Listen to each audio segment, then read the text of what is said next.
കടലാക്രമണത്തെ തുടർന്ന് വീട് നഷ്ടപ്പെട്ടവർ കൊല്ലം beach road ഉപരോധിക്കുന്നു. കളക്ടറുമായി നടത്തിയ ചർച്ച പരാജയപ്പെട്ടതിന് പിന്നാലെയാണ് റോഡ് ഉപരോധം. പ്രശ്നപരിഹാരത്തിന് കളക്ടർ 3 ദിവസത്തെ സമയം ആവശ്യപ്പെട്ടിരുന്നുവെങ്കിലും നാട്ടുകാർ ആവശ്യം നിരസിച്ചു. സമരമായിട്ട് മുന്നോട്ട് പോകും. 3 ദിവസത്തെ ഡിമാൻഡ് അവർ പറഞ്ഞിട്ടുണ്ട്. 3 ദിവസത്തെ ഇന്നത്തെ വൈകിട്ടത്തെയും കൂടെ ഞങ്ങൾ അറിഞ്ഞിട്ട് 3 ദിവസത്തെ സമരം ഇപ്പൊ ആവശ്യപ്പെട്ട് ഞങ്ങൾക്ക് കടക്കടമില്ല. ഞങ്ങൾ എവിടെ പോയി കിടക്കും? ഞങ്ങൾക്ക് സുരക്ഷിതയില്ല, ഞങ്ങൾക്കൊന്നുമില്ല. വീടൊക്കെ പോയി, ഞങ്ങൾ എവിടെ പോയി കിടക്കും? ഉടുത്താക്കുന്ന ഉടുത്തുണിയുണ്ട്, ഞങ്ങൾക്ക് ആരെന്ത് തരാൻ കിടക്കും?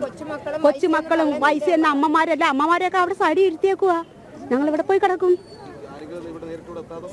നേരത്തെ എത്താന്ന് പറഞ്ഞിട്ടുണ്ട്. ഇന്ന് 5 മണിക്ക് മന്ത്രി ഇവിടെ ഉണ്ടെന്ന് പറയുന്ന കേട്ട് 5 മണി വരെ ഞങ്ങൾ ഇവിടെ നിൽക്കും. 5 മണി കഴിയുമ്പോൾ ഞങ്ങൾ അങ്ങോട്ട് നീങ്ങും. ഇങ്ങനെ മെയിൻ റോഡിലോട്ട് കയറും. ഇങ്ങനെ പോയി ഞങ്ങൾ 3 ദിവസം ചിന്നക്കട മൊത്തം കാരണം ഞങ്ങൾക്ക് വേണ്ടേ 10 ലക്ഷം രൂപ അവർ തരാമെന്ന് പറഞ്ഞ ഡിമാൻഡ് അതും പോലും ഓരോരുത്തർക്ക് കൊടുത്തിട്ടില്ല. ഇനി ഞങ്ങൾക്ക് സുരക്ഷിതമായിട്ട് എവിടെയെങ്കിലും വീട് വേണം. ഞങ്ങൾക്ക് കയറി കിടക്കണം. ഞങ്ങൾ ഇത്രയും നാളും സമ്പാദിച്ച സ്വത്തുക്കൾ ഞങ്ങൾ വേറൊന്നും ചോദിക്കുന്നില്ല. ഞങ്ങൾക്ക് കിടപ്പാടേ ചോദിക്കുന്നുള്ളൂ. വേറൊന്നും ഞങ്ങൾ ചോദിക്കുന്നില്ല. ഞങ്ങൾക്ക് കിടപ്പാടം നഷ്ടപ്പെട്ടു. ആ കിടപ്പാടം ഞങ്ങൾക്ക് തന്നാൽ മതി. ഞങ്ങൾക്ക് കാട്ടിലൊന്നും പോകാൻ പറ്റില്ല. കൂടുതൽ വിവരങ്ങളുമായി കൊല്ലത്ത് നിന്ന് പ്രജിത് മോഹനൻ ചേരുന്നുണ്ട്. പ്രജിത്ത്, ഇപ്പോഴും ഈ ഒരു ഉപരോധം തുടരുകയാണോ? അവരെന്തൊക്കെ കാര്യങ്ങളാണ് പ്രധാനമായും ഉന്നയിക്കുന്നത്?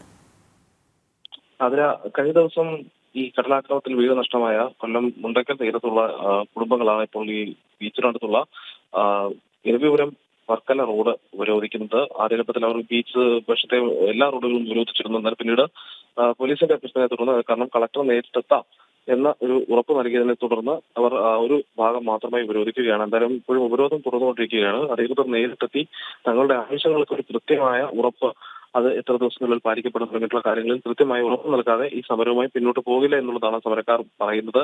അവർ രാവിലെ മുണ്ടക്കൽ ഭാഗത്തെ റോഡുകളൊക്കെ ഉപരോധിച്ചിരുന്നു. അവിടെ നിന്ന് ബസ്സുകൾ പോലും തടഞ്ഞിരുന്ന സാഹചര്യമുണ്ടായി. അതിനുശേഷമാണ് ഇപ്പോൾ ഈ സമരം അവർ മെയിൻ റോഡുകളിലേക്ക് മാറ്റുന്നത്.